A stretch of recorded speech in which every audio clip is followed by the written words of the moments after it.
নমস্কার প্রিয় বন্ধুরা, আশা করছি আপনারা সকলেই ভালো আছেন এবং সুস্থ আছেন।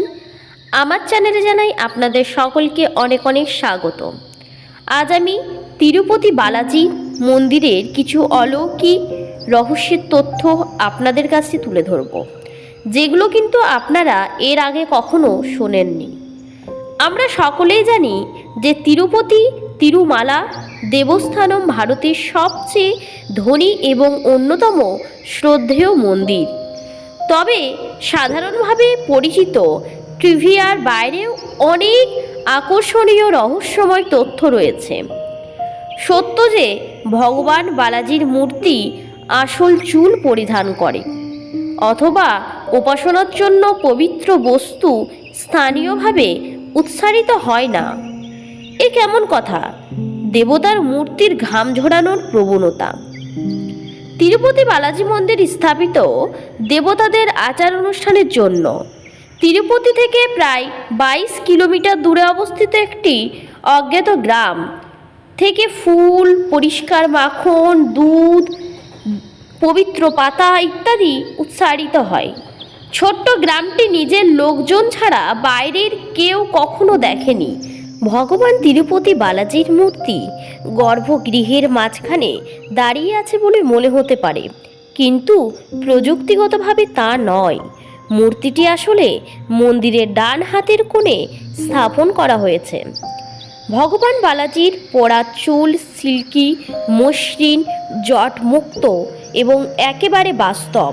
সেই ত্রুটিহীন তালাগুলির পেছনের গল্পটি এভাবে চলে। ভগবান বালাজি পৃথিবীতে তার শাসনমলে একটি অপ্রত্যাশিত দুর্ঘটনায় তার কিছু চুল হারিয়েছিলেন। নীলাদেবী নামে একজন গন্ধর্ব রাজকুমারী দ্রুত এই ঘটনাটি নোট করেন এবং তার গৌরবময় মালের একটি অংশ কেটে ফেলেন। তিনি তার কাটা তালাগুলি দেবতার কাছে নম্রভাবে নিবেদন করলেন এবং তাকে তার মাথায় লাগানোর জন্য অনুরোধ করলেন। তার ভক্তিতে খুশি হয়ে দেবতা সদয় নৈবেদ্য গ্রহণ করেছিলেন এবং প্রতিশ্রুতি দিয়েছিলেন যে যে কেউ তার মন্দিরে যাবে এবং তার পায়ের কাছে তার চুল বলি দেবে, সে আশীর্বাদ পাবে। সেই থেকে ভক্তদের মধ্যে তাদের ইচ্ছা পূরণের আগে এবং পরে মন্দিরে তাদের মাথা মুন্ডন করার একটি প্রথা রয়েছে।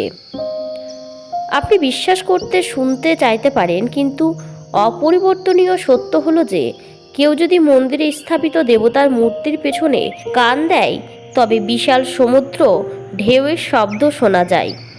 ঈশ্বরের জন্য উৎসাহী ভক্তের হৃদয়ে আলো কখনো নিভে যায় না। তেমনি তিরুপতি বালাজির মন্দিরে গর্ভগৃহে দেবতার মূর্তির সামনে রাখা মাটির প্রদীপগুলিও নিভে যায় না।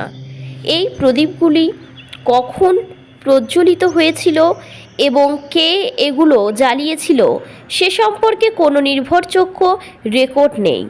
এতটুকুই জানা যায় যে তারা দীর্ঘদিন ধরে জ্বলছে এবং তা অব্যাহত থাকবে। বহু আগে 19 শতকের ভারতে এই অঞ্চলের রাজা একটি জঘন্য অপরাধ করার জন্য 12 জনের মৃত্যুদণ্ড কার্যকর করেছিলেন। মৃত্যুর পরে মৃত অপরাধীদের দেহ বালাজির মন্দিরের দেওয়ালে ঝুলিয়ে রাখা হয়েছিল। সেই সময় স্বয়ং দেবতা আবির্ভূত হন। একটি ব্যাখ্যাতীত কারণে মূর্তির পেছনের অংশ সবসময় আর্দ্র থাকে, যদিও পুরোহিতরা এটিকে শুকিয়ে রাখার জন্য পরিশ্রম করে। নিয়ম বই অনুসারে মন্দিরের পুরোহিতরা গর্ভগুড়ি বা গর্ভগৃহের বাইরে সকালের পূজার সময় ভগবান বালাজিকে দেওয়া ফুলগুলি ফেলে দেন না। সুতরাং তারা প্রতিমার পিছনের দিক থেকে প্রবাহিত জলপ্রপাতগুলিতে নিক্ষেপ করা হয়। পুরোহিতরা অবশ্য দিনের বাকি সময় পবিত্র দেবতার পেছনের দিকে তাকানো থেকে বিরত থাকেন।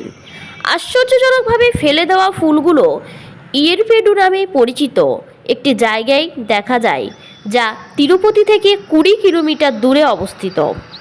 এটি একটি বৈজ্ঞানিকভাবে পরিচিত সত্য যে যখন কাঁচা কর্পূর বা সবুজ কর্পূরম দারচিনি কর্পূর গাছ থেকে অদ্ভুত যে কোনো পাথরের ওপর প্রয়োগ করা হয় এটি বস্তুতে ফাটল সৃষ্টি করে। শ্রী তিরুপতি বালাজির মূর্তি অবশ্য কর্পূরের অধ্যায় রাসায়নিক বিক্রিয়ার প্রতিরোধী এবং কোনো চিহ্ন বহন করে না, যদিও এটি বেশিরভাগ সময় পদার্থের সাথে মেশানো থাকে। ভগবান বালাজির মূর্তির পাথর দিয়ে খোদাই করা হতে পারে, তবে এটি সম্পূর্ণরূপে জীবন এবং খুব জীবন্ত যদি রিপোর্ট বিশ্বাস করা হয়।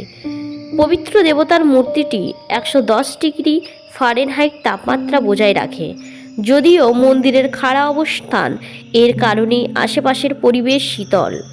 প্রতিদিন সকালে অভিষেকম নামে পরিচিত পবিত্র স্নানের পরে বালাজির প্রতিমূর্তির ওপর ঘামের ফোঁটা দেখা যায়, যা পুরোহিতদের দ্বারা একটি রেশমি কাপড়ে দিয়ে মুছে ফেলতে হয়। বৃহস্পতিবার যখন পুরোহিতরা পবিত্র স্নানের জন্য প্রতিমার অলঙ্কারগুলি সরিয়ে দেয়, তখন তারা উষ্ণতার অনুভূতি নিয়ে আসে। তিরুপতি বালাজি মন্দিরের এই কয়েকটি সত্য জেনে আপনাদের যদি ভালো লেগে থাকে, চ্যানেলটিকে সাবস্ক্রাইব করার অনুরোধ থাকলো, লাইক শেয়ার করতে ভুলবেন না। আমার আজকের ছোট্ট ভিডিওটি এই পর্যন্তই থাকলো। আপনারা ভালো থাকবেন, সুস্থ থাকবেন। আমি নেক্সট ভিডিও খুব শীঘ্রই নিয়ে আসবো।